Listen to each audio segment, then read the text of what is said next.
A história do cavalo de Troia é uma das narrativas mais fascinantes da antiguidade, misturando estratégia, engano e tragédia.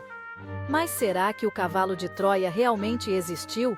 Ou tudo não passa de uma lenda criada para ilustrar a astúcia humana? Hoje vamos explorar a fundo essa história para descobrir se o cavalo de Troia é verdade ou mito. Vamos desvendar os relatos antigos, as evidências arqueológicas, e entender o que é fato e o que pode ser fruto da imaginação dos antigos poetas. Para entender o cavalo de Troia, precisamos voltar no tempo até a Guerra de Troia. Segundo a mitologia, tudo começou com o sequestro de Helena por Paris, príncipe de Troia, o que levou a uma guerra de 10 anos entre gregos e troianos. A principal fonte sobre essa guerra é a Ilíada de Homero, um poema épico escrito séculos após os eventos que descreve.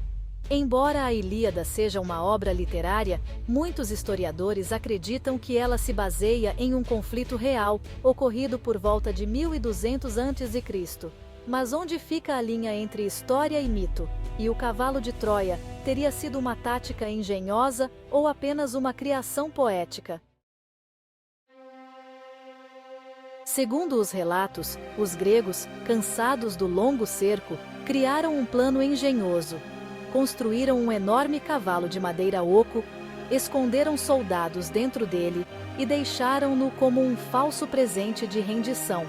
Os troianos, acreditando que os gregos haviam desistido e ido embora, trouxeram o cavalo para dentro da cidade.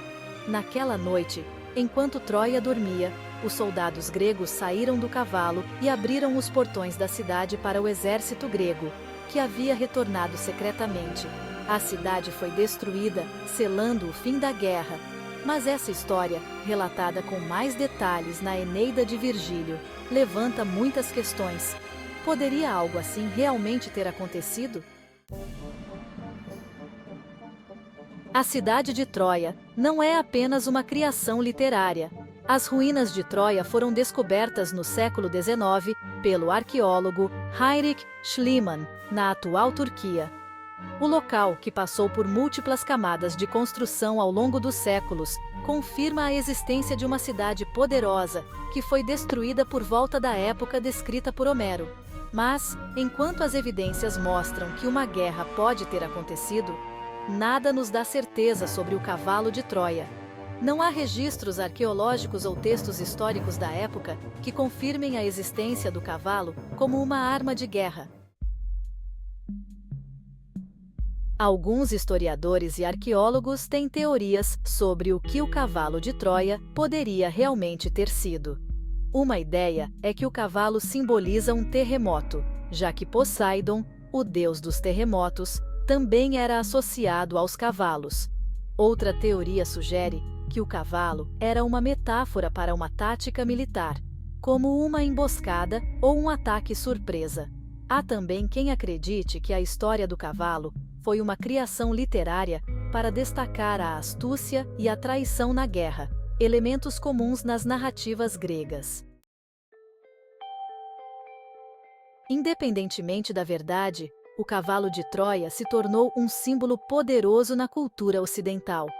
Filmes, livros e até expressões como cavalo de Troia para descrever malware de computador mostram como a história ressoou ao longo dos séculos. Essa narrativa se tornou um conto de alerta sobre confiança, astúcia e as consequências da ingenuidade. A lenda inspira até hoje, não só pela sua engenhosidade, mas pelo dilema moral que apresenta: até onde se pode ir para vencer uma guerra? A verdade sobre o cavalo de Troia pode nunca ser completamente conhecida. A história pode ser um misto de fatos reais, exageros poéticos e símbolos mitológicos. Embora as evidências confirmem que Troia existiu e foi destruída, o cavalo permanece envolto em mistério. Ele nos lembra que algumas das maiores histórias da humanidade são feitas de um entrelaçamento de realidade e imaginação. E talvez, o que mais importe não seja se o cavalo existiu de fato, mas o que ele representa, uma astúcia que mudou os rumos de uma guerra e se tornou uma das lendas mais duradouras da história.